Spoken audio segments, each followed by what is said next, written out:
FAT 1급 2020년 제1차 39회 필기 기출문제 풀설명을 시작하겠습니다. 회계는 교육이 아니라 훈련입니다.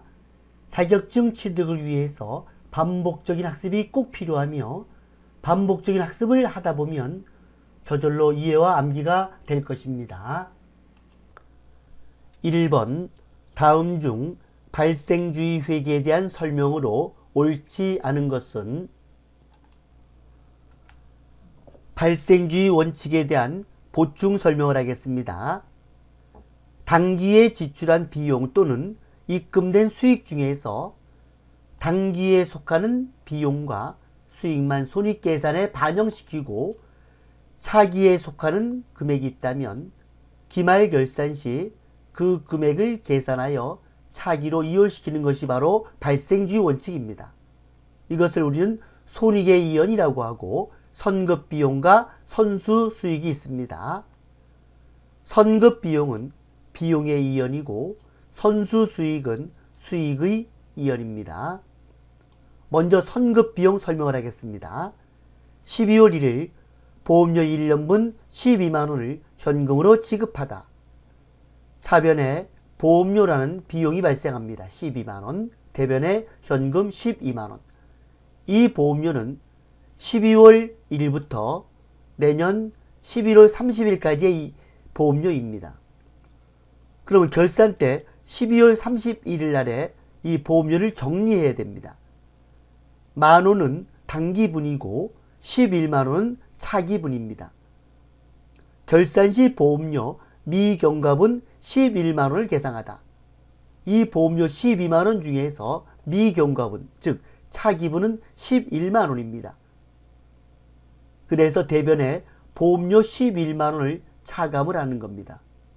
이 금액만큼이 차변의 선급비용이 됩니다. 차변의 선급비용이라는 자산이 증가하고 대변엔 보험료라는 비용을 감소를 시킵니다.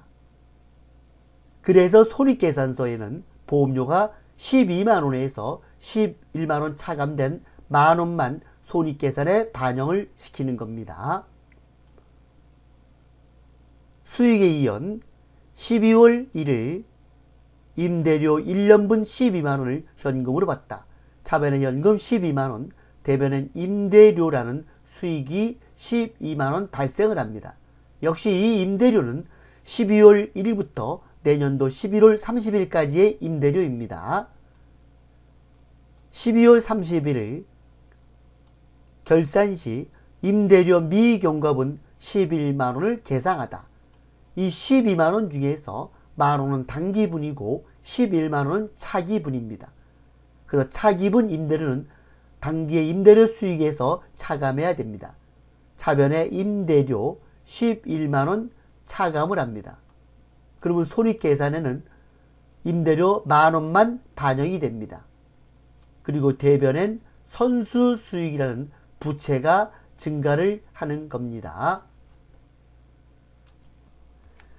지금 문제는 발생주의 회계에 대한 설명으로 옳지 않은 걸 물어봤습니다. 틀린 거 물어봤습니다.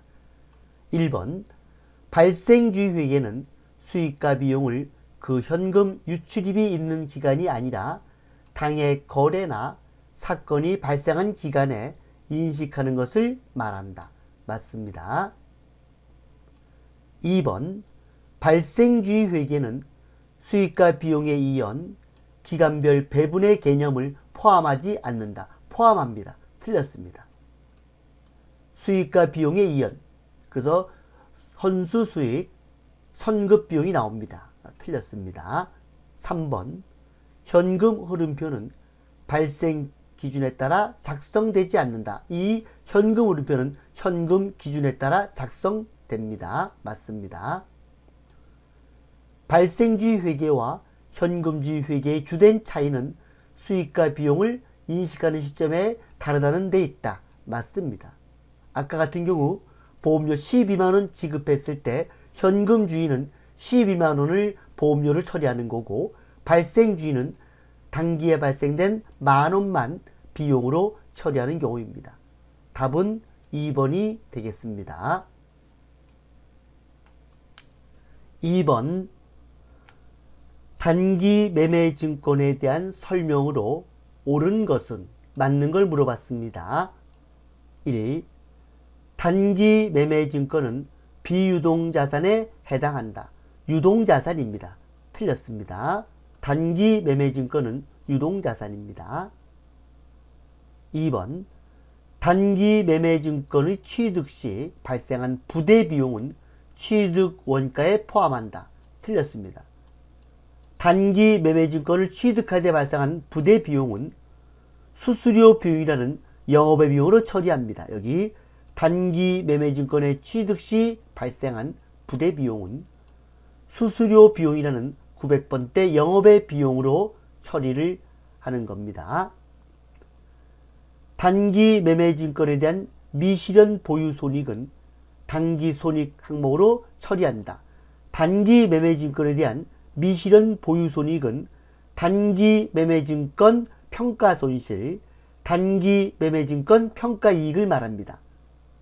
단기 매매 증권에 대한 평가 이익과 평가 손실은 단기의 손익 항목인 영업의 수익으로 처리합니다. 맞습니다. 만약에 단기 매매 증권이 아니고 매도 가능 증권이라면 매도 가능 증권에 대한 미실현 보유 손익은 단기 손익에 포함시키지 않고 재무상태표 항목인 자본의 기타 포괄손익 누계액에 포함됩니다. 4번 만기까지 보유할 적극적인 의도와 능력이 있는 경우에 단기 매매증권을 분류한다. 틀렸습니다. 만기까지 보유할 의도와 능력이 있는 경우에는 단기 매매증권이 아니고 만기 보유증권으로 분류를 하는 겁니다. 답은 3번이 되겠습니다. 3번 다음 중 재무상태표의 자본 항목이 아닌 것은 감자차익, 자본잉여금인 자본 항목입니다. 주식발행 초과금, 자본잉여금인 자본 항목입니다. 미지급 배당금, 부채입니다. 자기주식 처분이익, 자본잉여금 항목인 자본입니다. 자본 항목이 아닌 걸 물어봤기 때문에 미지급 배당금 3번이 되겠습니다. 이런 문제는 실기 프로그램 계정 과목 및 조교 등록 메뉴를 참조하면 되겠습니다. 계정 과목 및 조교 등록 메뉴에서 오른쪽 마우스를 클릭합니다. 찾기 있죠? 찾기. 그래서 먼저 찾을 내용에 감자차익 찾기, 자본잉여금입니다. 또 주식발행 초과금 찾기, 역시 자본잉여금입니다. 그리고 미지급 배당금 찾기, 자본 아니죠? 일반으로 되어 있죠. 그리고 자기주식 처분이익 찾기, 자본잉여금입니다. 그래서 미지급 배당금, 미지급 배당은 바로 부채가 되겠습니다. 4번 다음과 같은 결산 회계 처리 누락이 2020년도 손익계산서에 미치는 영향으로 옳은 것은 주식회사 한공은 2020년 11월 1일에 가입한 1년 만기 정기예금 2천만원, 연이율 3%고 월할 계산하라 그랬습니다. 이자 경과분 미수분을 계상하지 않았다. 비용과 수익은 발생주의 원칙에 입각해서 받지 않아도 거기에 발생한 것은 수익과 비용으로 처리합니다. 11월 1일 날 정기예금에 가입했습니다. 그러면 결산은 12월 31일입니다. 11월 1일부터 12월 31일까지 두 달간의 이자는 발생을 했습니다. 분개를 하게 되면 차변엔 미수 수익, 그리고 대변엔 이자 수익입니다. 금액은 어떻게 구하냐면 2천만원 곱하기 연이율 3%, 0.03, 그리고 1년이니까 곱하기 12분의 11월 1일부터 12월 31일까지 두 달이죠. 12분의 2 하게 되면 받진 않았지만 발생된 이자는 10만원입니다. 그래서 차변엔 미수 수익 10만원, 대변엔 이자 수익 10만원인데 이것이 누락이 됐다 그랬습니다. 누락이 됐기 때문에 미수 수익이라는 자산이 감소했죠. 자산의 과소계상. 그리고 이자 수익을 계상하지 않았기 때문에 역시 수익의 과소계상입니다. 수익을 과소계상하게 되면 순이익은 역시 과소계상됩니다. 수익이 과소계상된 만큼 순이익도 과소계상이 되는 겁니다. 1번 당기순이익 10만원 과소계상 맞습니다. 1번이 답입니다. 5번 다음 자료를 이용하여 A 상품의 2월 말 상품 재고액을 계산하면 얼마인가? 재고자산 평가는 총평균법에 의한다. 상품 재고액을 물어봤습니다.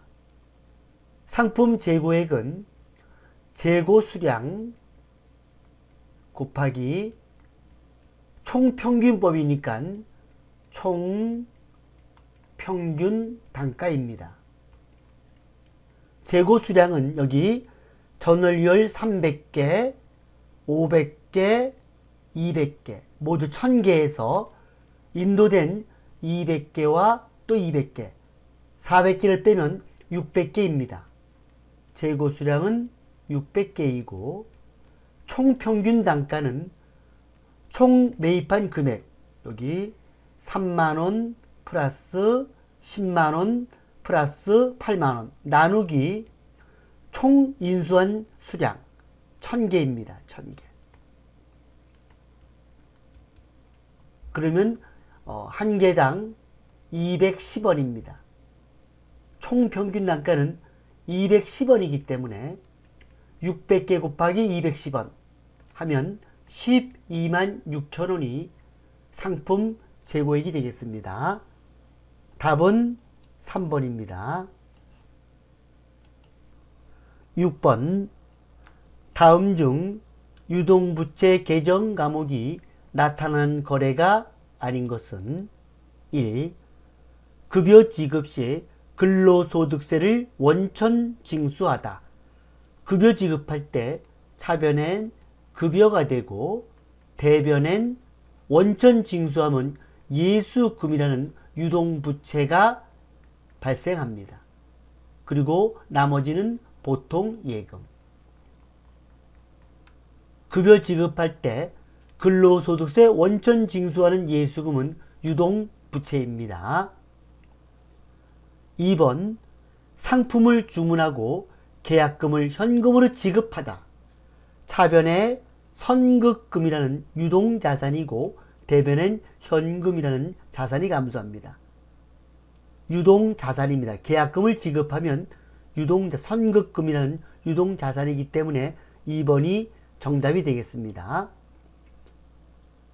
3번 결산일 현재 장기차입금의 상환기일이 3개월 이내로 도래하여 유동성 대체하다. 결산 정리분기입니다. 이런 경우는 차변에는 장기차입금이 되고 대변에는 유동성 장기부채입니다. 유동성 장기부채. 장기차입금은 비유동부채이고 유동성 장기부채는 유동부채입니다. 유동부채 맞습니다. 4번 거래처로부터 내용불명의 금액이 보통예금계로 입금되다. 차변엔 보통예금이 되고 대변엔 원인을 알 수 없는 돈, 가수금입니다. 가수금. 유동부채입니다. 그래서 예수금, 유동성 장기부채, 가수금은 유동부채이고 선급금은 유동자산이 되겠습니다. 7번 다음은 주식회사 한공의 기계장치 대장의 일부이다.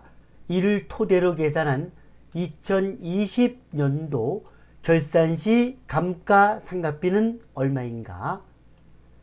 기계장치 대장이 나와 있는데 취득일은 2019년 1월 1일이고 취득금액은 1,000만원이고 잔존가치는 0원이고 내용연수 10년, 상각방법은 정률법입니다.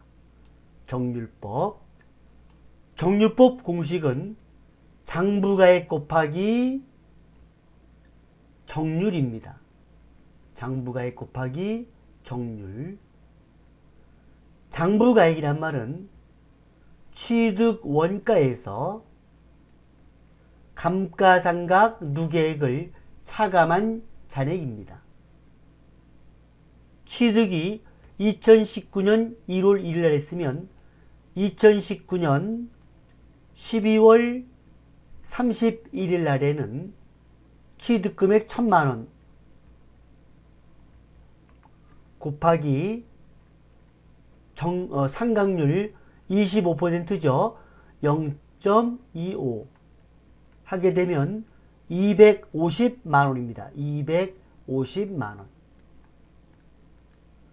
그리고 지금 2020년 12월 31일에는 요 취득금액 1,000만원에서 감가상각누계액 250만원을 차감합니다. 그것이 바로 장부가액입니다. 취득원가 1,000만원 마이너스 감가상각누계액 250만원 하게 되면 750만원입니다. 750만원 곱하기 0.25 하게 되면 187만 5천원이 되는 겁니다.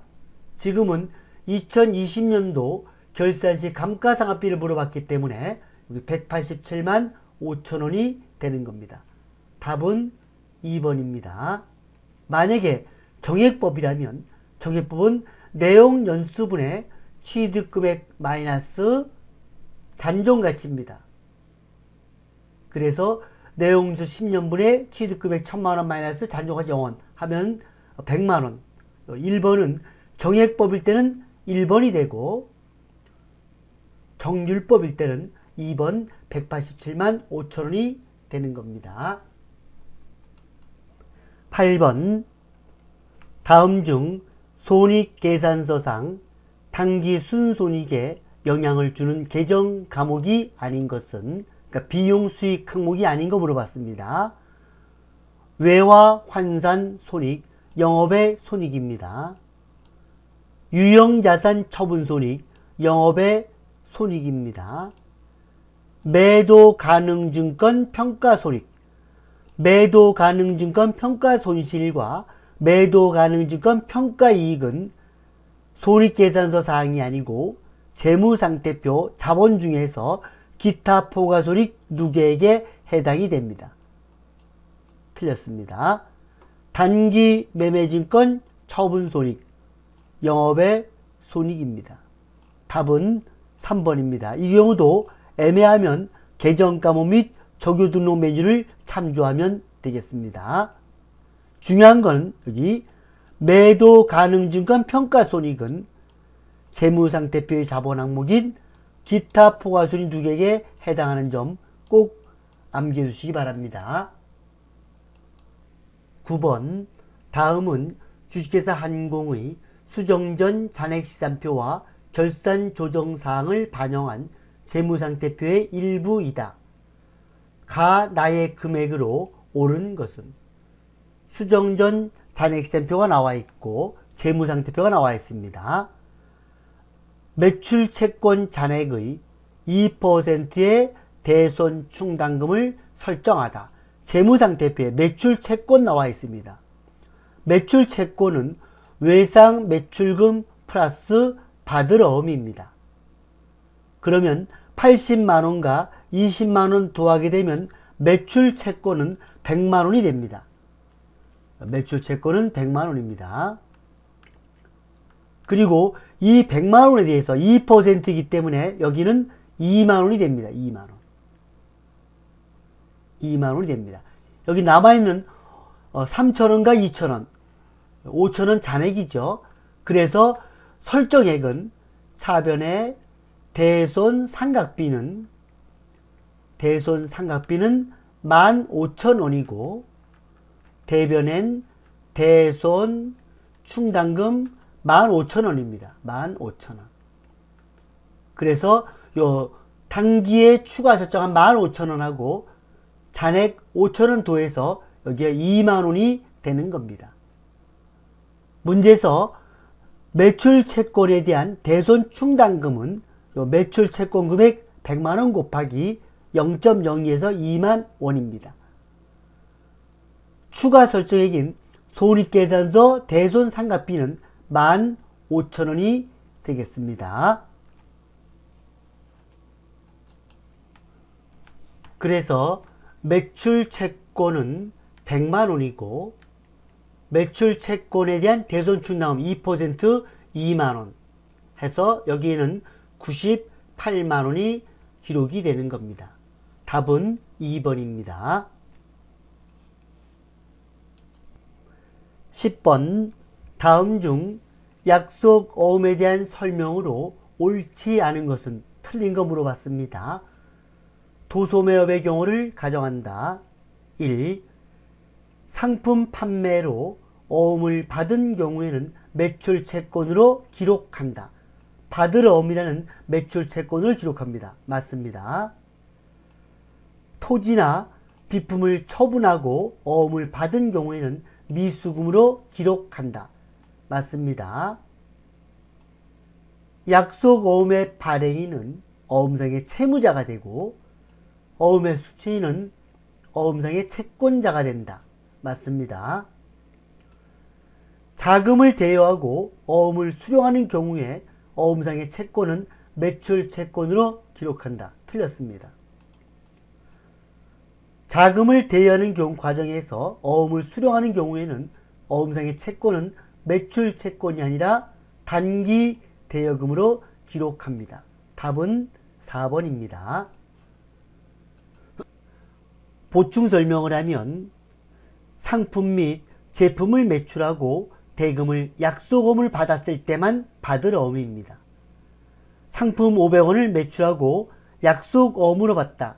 차변에 받을 어음 500원, 대변엔 상품 매출 500원. 비품을 처분하고 약속어음을 받다. 상품이 아닌 다른 것을 팔고 어음을 받을 때는 받을 어음이 아니고 미수금으로 처리합니다. 차변에 미수금 500원, 대변에 비품 500원. 현금 500원을 빌려주고 약속 어음을 받다. 돈을 빌려주고 약속 어음을 받으면 받을 어음도 아니고 미수금도 아니고 단기 대여금으로 처리합니다. 11번 다음 중 부가지세법상 공급 시기를 옳게 설명하고 있는 사람은 영진이 기한부 판매의 경우에는 그 기한이 지나 판매가 확정되는 때가 공급 시기다. 기한부 판매라는 말은 뭐냐면 시용 판매입니다. 시용 판매. 우리가 홈쇼핑에서 보면 7일간 사용하고 나서 마음에 들면 사고 아니면 반품을 해도 좋다. 반품을 전제로 한 판매 방식이 바로 시용 판매, 기한부 판매입니다. 이거는 그 기한이 지나야만 판매가 확정되는 때, 즉 그때가 공급시기라는 얘기입니다. 맞습니다. 채은이는 재화의 공급으로 보는 가공의 경우에는 가공이 완료된 때가 공급시기다. 가공이 완료된 때가 아니고 완료돼서 이 제품을 인도할 때입니다. 상품권 판매의 경우에는 상품권이 인도되는 때가 공급시기다. 아닙니다. 상품권이 인도될 때가 아니고 상품권을 받고 상품을 인도할 때입니다. 상품을 인도할 때. 틀렸습니다. 무인 판매기를 이용하여 재화를 공급하는 경우에는 무인 판매기에서 재화를 꺼내는 때가 공급식이다. 재화가 아니고 현금을 꺼내는 때가 공급식입니다. 그래서 영진이가 올바른 말을 했습니다. 다시 말하면 재화의 공급으로 보는 가공의 경우에는 가공된 재화를 인도하는 때이고, 판매한 상품권이 현물과 교환되는 경우에는 재화가 실제로 인도되는 때이고, 무인 판매기를 이용하여 재화를 공급하는 경우에는 해당 사업자가 무인 판매기에서 현금을 꺼내는 때입니다. 답은 1번입니다.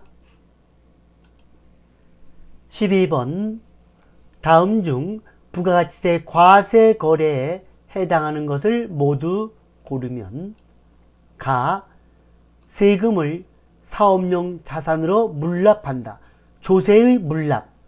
이 조세의 물납은 재화의 공급으로 보지 않습니다. 여기 보면 법률에 따라 조세, 세금을 물납하는 경우는 재화의 공급으로 보지 아니한다. 아닙니다. 나. 소형 승용차를 중고차 매매상에게 유상으로 처분하는 경우, 이거는 과세 거래입니다. 다. 양도 담보의 목적으로 부동산을 제공한다. 담보죠, 담보. 담보의 제공은 재화의 공급으로 보지 않습니다. 여기 담보의 제공은 재화의 공급으로 보지 아니한다. 과세 거래가 아닙니다. 라. 상표권을 유상으로 양도하는 경우, 이거는 과세 거래, 재화의 공급으로 봅니다. 그래서 답은 나와 라 3번이 되겠습니다. 13번. 다음 자료를 토대로 주식회사 한공의 2020년 제1기 부가가치세 예정 신고기간 2020년 1월 1일부터 2020년 3월 31일의 부가가치세 과세 표준을 계산하면 얼마인가? 부가가치세 과세 표준을 물어봤습니다. 단, 주어진 자료의 금액은 부가가치세가 포함되어 있지 않은 금액이며 공급가액이라는 얘기입니다. 세금 계산서 등 필요한 증빙 서류는 적법하게 발급하였거나 수령하였다. 과세 표준 금액을 물어봤습니다. 가. 대가의 일부로 받는 운송보험료, 산재보험료 100만원, 이거는 과세 표준에 포함됩니다. 장기 할부 판매 또는 할부 판매 경우의 이자 상당액, 역시 이것도 과세 표준에 포함을 시킵니다. 대가의 일부로 받는 운송비, 포장비, 하역비 역시 과세 표준에 포함됩니다. 라. 재화의 공급과 직접 관련되지 않은 국고보조금 수령액, 이 국고보조금 수령액은 과세 표준 금액에 합산되지 않습니다.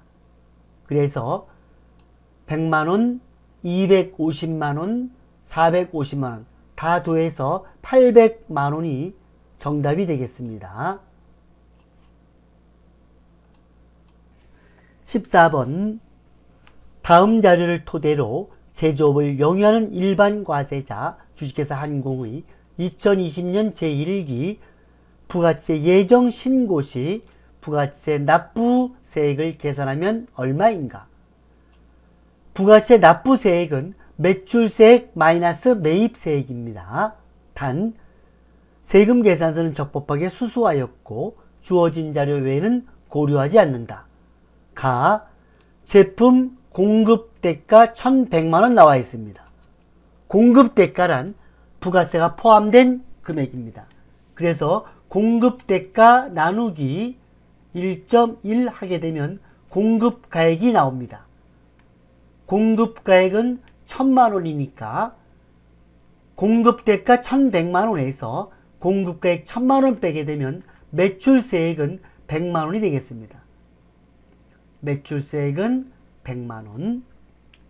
나 매입세액은 70만원인데 영업부서에서 사용할 2000cc 중고 승용차에 대한 매입세액이 20만원 포함되어 있다 했습니다. 2000cc면 불공 매입사항입니다. 승용차가 1000cc 이하는 과세 매입이고 1000cc 초과된 승용차는 불공 매입입니다. 70만원 중에서 20만원 불공 매입사항이기 때문에 공제받을 매입세액은 50만원입니다. 그래서 매출세액 100만원 마이너스 공제 가능한 매입세액 50만원을 차감을 하게 되면 납부세액은 50만원이 되는 겁니다. 답은 3번입니다. 15번 다음 중 부가지세법상 세금 계산서의 필요적 기재사항이 아닌 것은 1. 공급하는 사업자의 등록번호와 성명 및 명칭, 필요적 기재사항입니다. 공급 단가와 수량, 필요적 기재사항이 아닙니다. 공급 가액과 부가지세액, 필요적 기재사항입니다. 작성 연월일, 필요적 기재사항입니다. 답은 2번이 되겠습니다. 이것은 문제 보게 되면 전자세금 계산서가 있습니다. 여기에 진하게 기록되어 있는 것, 이것이 바로 필요적 기재사입니다. 그래서 공급자 등록번호, 공급자 상호, 공급자 성명, 공급받는 자 등록번호, 작성 연월일, 공급가액, 세액, 이것이 바로 필요적 기재사입니다. 그래서 세금 계산서에 이렇게 진하게 표시가 되어 있습니다. 이상으로 FAT 1급 제39회 필기 기출문제풀이 설명을 마치겠습니다.